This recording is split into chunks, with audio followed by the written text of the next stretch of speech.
Le mur que vous voyez ici, c'est le mur qu'on appelle le mur porteur. Si vous regardez justement en haut, là, vous allez voir une poutre. Vous allez voir un poteau. Vous allez voir un poteau de l'autre côté. Le mur ici, c'est le mur porteur. Le mur à question supporte la moitié des charges de la dalle et de la poutre à question. Le mur que vous voyez ici. C'est de la même manière de l'autre côté ici. Nous avons un mur porteur ici.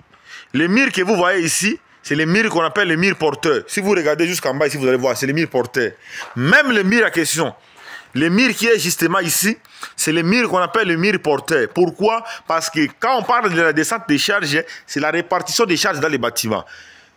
Les poutres à question supportent la moitié des charges de la dalle. Ça transmet d'autres charges au niveau des poteaux ici. Et d'autres charges sont supportées par les murs que vous voyez ici. Parce que le mur là est justement au niveau des poutres à question. Et ça permet de supporter aussi la moitié des charges qui est au niveau des poutres là. C'est ce qu'on appelle des murs porteurs. Des murs qui est justement au fait fond là. Des murs qui soutiennent des poutres sont des murs qu'on appelle les murs porteurs. Des murs à question jouent des rôles très essentiels dans le secteur BTP. Pourquoi? Parce qu'il y a d'autres murs dans les bâtiments où ça sert justement comme un remplissage. Et il y a d'autres murs dans les bâtiments qui sont des murs porteurs qui peuvent supporter la charge de l'ouvrage. Comme ici là, quand on va effectuer l'élévation des murs ici, vous allez voir qu'on va élever le mur, mais le mur là, ça n'a pas de sens. Ça sera comme justement comme le mur de remplissage. Or, ce n'est pas un mur porteur. Tandis que le mur qui est ici, c'est le mur porteur. Parce que ça supporte la charge des poutres qui est justement au-dessus de ça là. Quand on parle de mur porteur, c'est le mur qui peut supporter les charges dans l'ouvrage. Tandis que le mur non porteur, c'est le mur justement comme le mur de remplissage.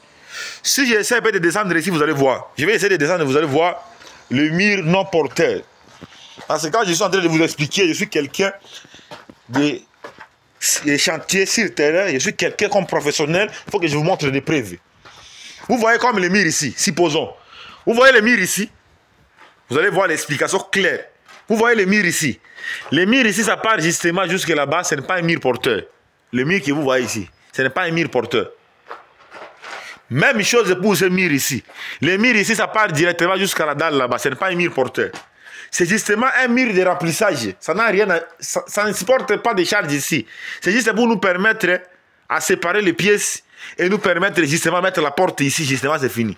Mais tandis que les murs que vous voyez ici, les murs que vous voyez justement ici, là, c'est les murs porteurs parce que ça supporte. Il y a des charges qui sont au-dessus de ces murs en question.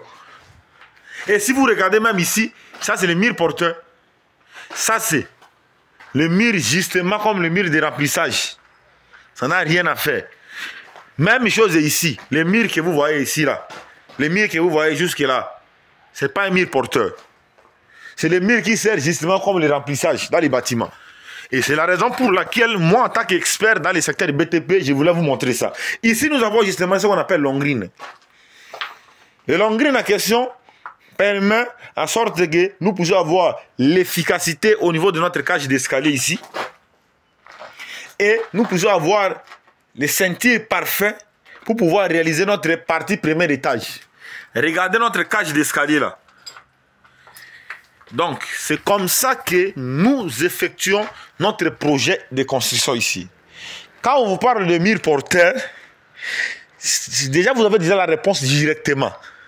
Le mur qui peut supporter la charge, ça on appelle ça mur porteur. Mais des murs de remplissage, comme il y a d'autres murs qu'on va rappeler ici, ça n'a rien fait. Comme ici, l'autre mur ici, ça va partir justement ici jusqu'en haut.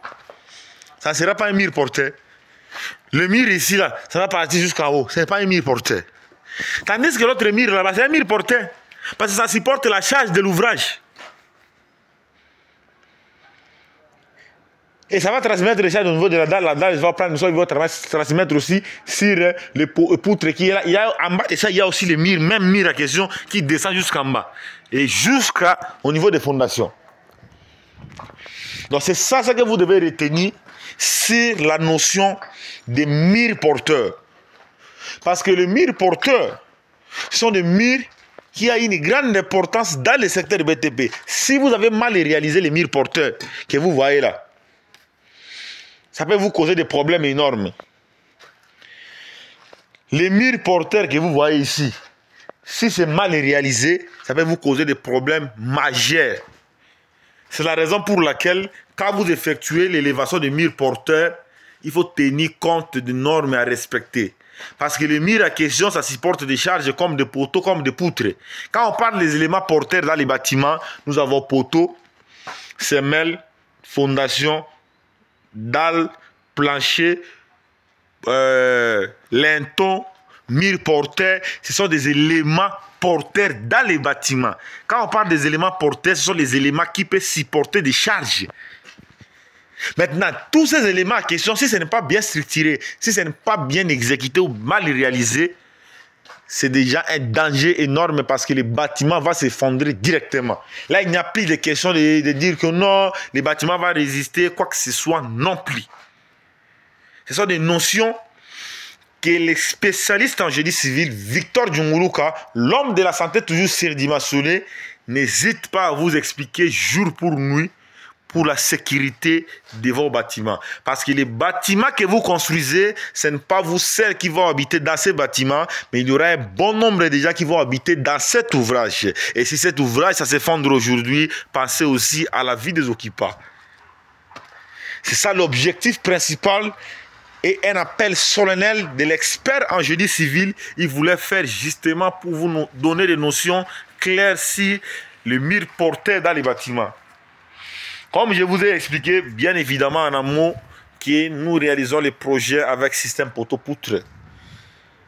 Mais à condition que les éléments porteurs soient respectés. Et si vous essayez de regarder comment est-ce que nous évoluons avec notre projet, vous avez quand même des notions, vous avez quand même la maîtrise de la matière que je suis en train de vous donner. Parce que les explications que j'ai toujours l'habitude de vous donner, essayez d'abord de comparer ça avec d'autres collègues ingénieurs, d'autres formateurs qui vous divisent des vidéos sur YouTube, sur Facebook.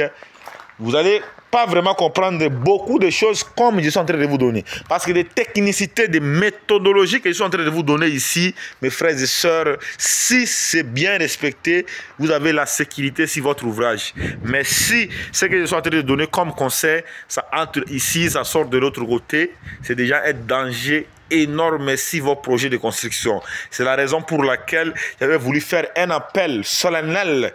Je voulais faire rêver vos connaissances, vos consciences afin de construire un ouvrage en respectant des règles relatives du génie civil qui pourra assurer la durabilité d'un ouvrage. Parce qu'on ne construit pas un ouvrage aujourd'hui pour que demain on vienne encore reconstruire ces bâtiments. Non plus. Mais on construit un ouvrage pour que ça reste pour du bon.